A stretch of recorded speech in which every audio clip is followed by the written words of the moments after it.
Look at a map of Europe, and you'll find the second largest country on the continent entirely within its borders.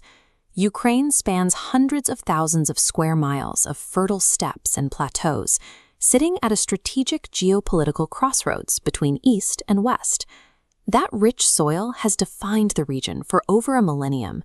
By the 10th century, this territory was the center of Kievan Rus, the most powerful state in Europe at the time. Its massive grain outputs quickly earned it the enduring title of the continent's breadbasket. Empires rose and fell around it, but a distinct architectural and religious heritage survived. The golden domes of landmarks like St. Michael's Cathedral stand as permanent markers of the nation's deep Orthodox Christian roots. Some of these cultural markers even predate Christianity itself.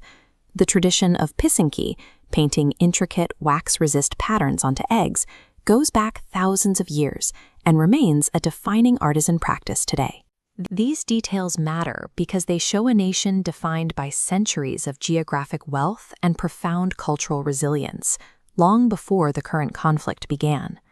For over 600 years, this territory was contested, divided, and ruled by foreign powers, including the Grand Duchy of Lithuania, the Polish-Lithuanian Commonwealth, the Austrian Empire, and the Russian Empire, before being absorbed as a Soviet republic. That cycle of foreign domination broke in 1991. Following a formal declaration of independence, 92% of the electorate cast a vote to leave the Soviet Union, triggering its dissolution. By 2004, the public took to the streets again. The Orange Revolution brought massive crowds into urban centers, part of a modern push for electoral and constitutional reform against state corruption. A decade later, the 2014 Euromaidan protests escalated into a violent revolution. Citizens occupied Maidan Nezalezhnosti, openly rejected Russian influence, and demanded European integration. When you trace this history, a clear pattern emerges. Modern Ukraine is a nation that has consistently and actively fought to transition from foreign authoritarian control toward a sovereign, European-aligned democracy. In February 2022, the nature of that struggle changed.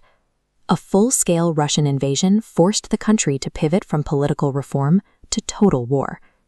This chart shows the human toll of the invasion.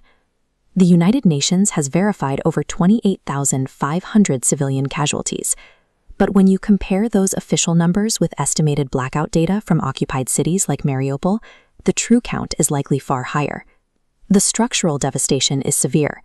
14% of the entire nation's housing stock has been damaged or destroyed, directly displacing millions of households. And then there is the hidden hazard buried in the soil. Today, Ukraine is the most heavily mined country on Earth. This animated map shows the scale of the contamination. The active minefields cover a total geographic area larger than the state of Florida. The military strategy is systematic. It is an existential threat designed to erase the population and level the physical structures they rely on to survive. The invasion quickly expanded beyond frontline combat. The strategy shifted toward the targeted destruction of the country's logistical arteries and industrial corridors. This includes deliberate environmental sabotage, a tactic often described as ecocide. The demolition of the Kakhovka Dam triggered massive flooding, submerging entire communities and destroying vital energy and water infrastructure. This flow map tracks the global ripple effect of that destruction. By cutting off Ukraine's agricultural outputs, specifically wheat, maize, and sunflower oil, the war breaks supply chains that feed dozens of dependent nations across North Africa and the Middle East. The infrastructural devastation in Ukraine is a direct threat to global food security and economic stability. Ukraine is currently fighting for its physical survival while simultaneously mapping out its total reconstruction.